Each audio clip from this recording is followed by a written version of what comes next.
First of all, I want to say thank you and say good afternoon to all of our blockchain innovators and enthusiasts who are here today. It's a privilege to join you at the Digital Corridor Digital DC Blockchain Summit this afternoon. I just came back, actually.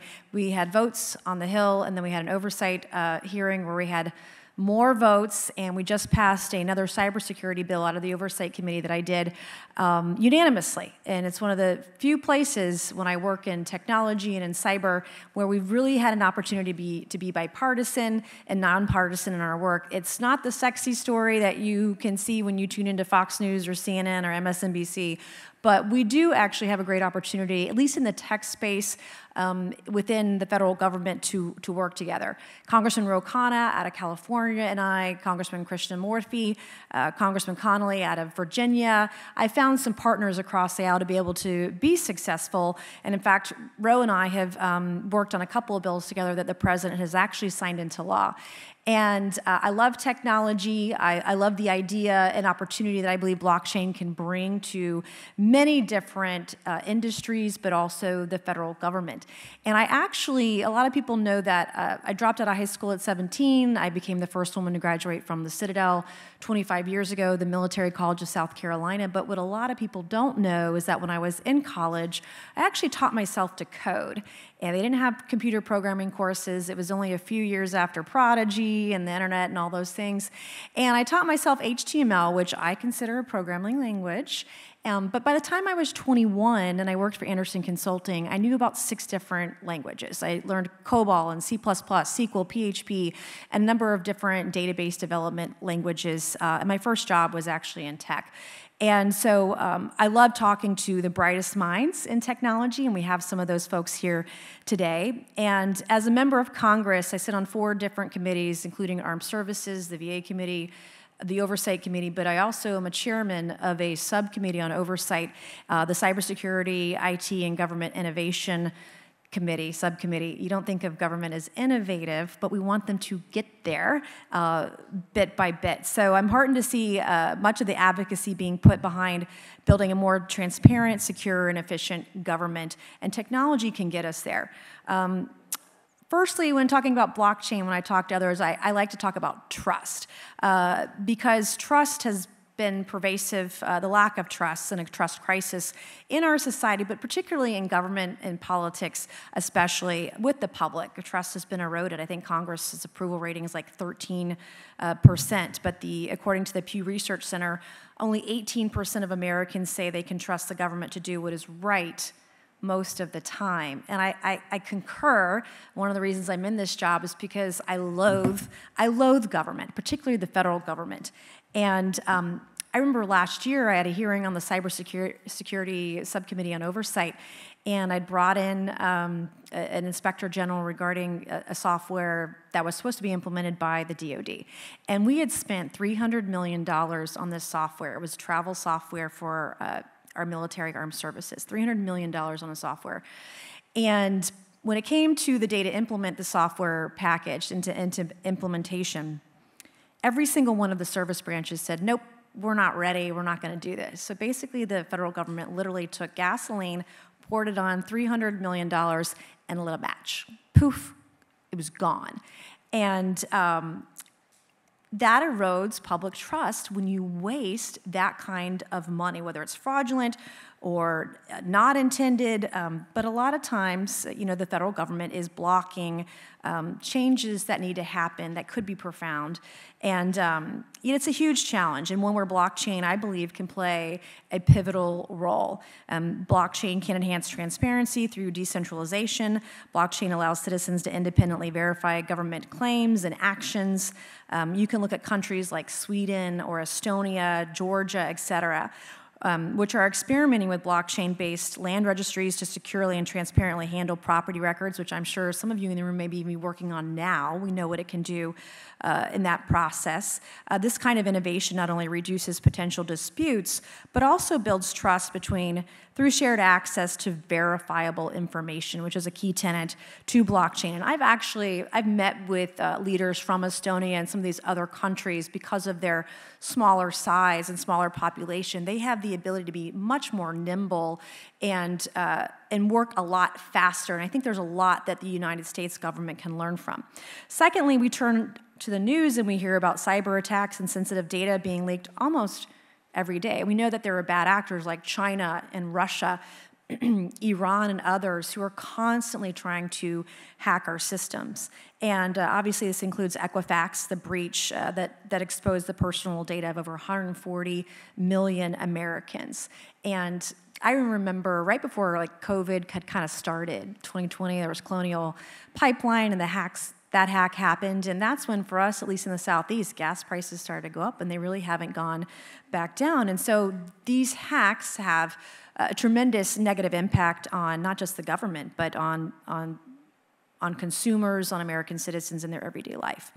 Blockchain's unique data structures enhance network security by minimizing single points of failure, making breaches exceedingly difficult. Recognizing the Department of Homeland Security is already funding blockchain startups to pioneer new cybersecurity solutions, their goal is to harness blockchain's capability to revolutionize online identity management and access.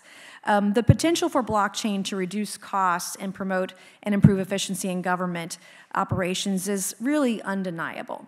If you can consider the CSA fast lane process where blockchain is poised to reduce proposal processing times from 40 days just down to 10, this would cut the direct cost by nearly 80%.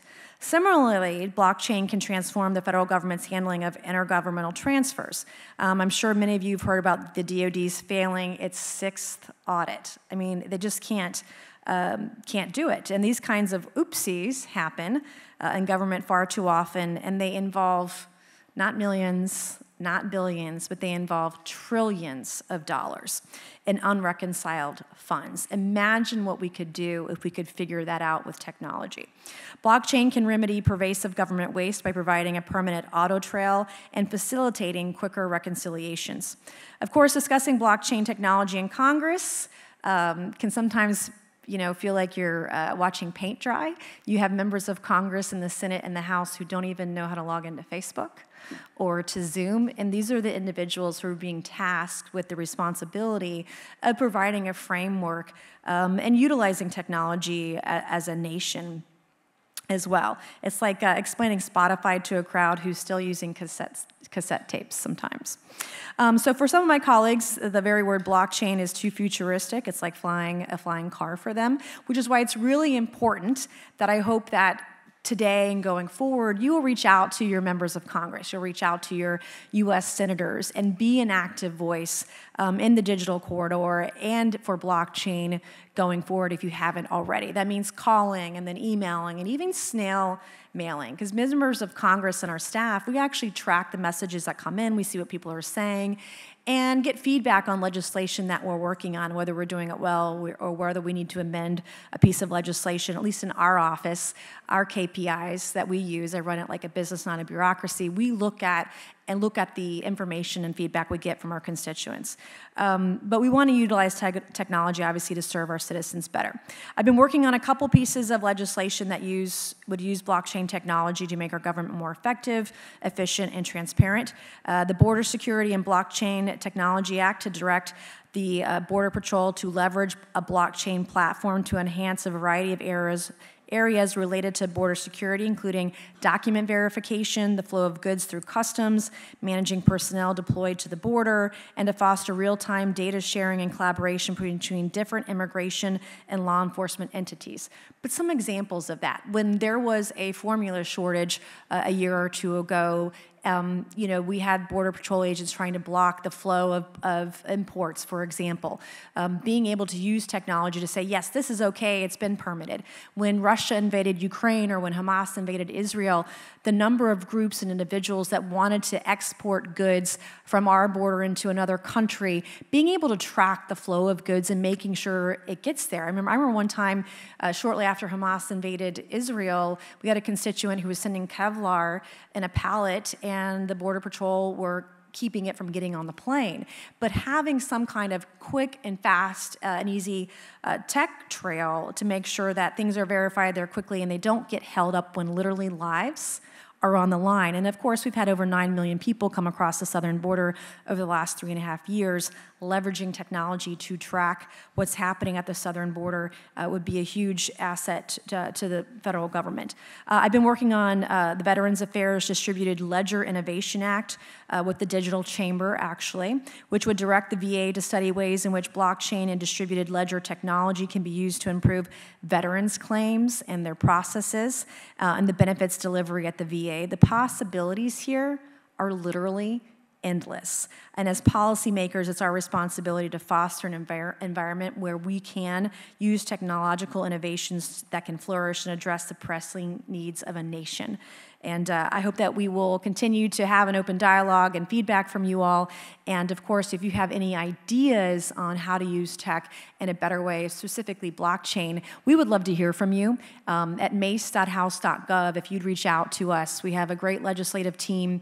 I file a lot of legislation, and it's good to get feedback from industry as well. And one final example of that is last year I passed a bill called the Mace Act in the fall of 2023. And it would waive the 4-year degree requirements for those that worked in cybersecurity for the federal government. We all know somebody who can code, who didn't go to college to code. There's no reason to have a 4-year degree if you know how to code and can do cybersecurity work, et cetera. That bill passed out of the floor of the House and sits in the Senate right now. But I had a hearing in January unrelated to that bill, and one of the witnesses was from IBM.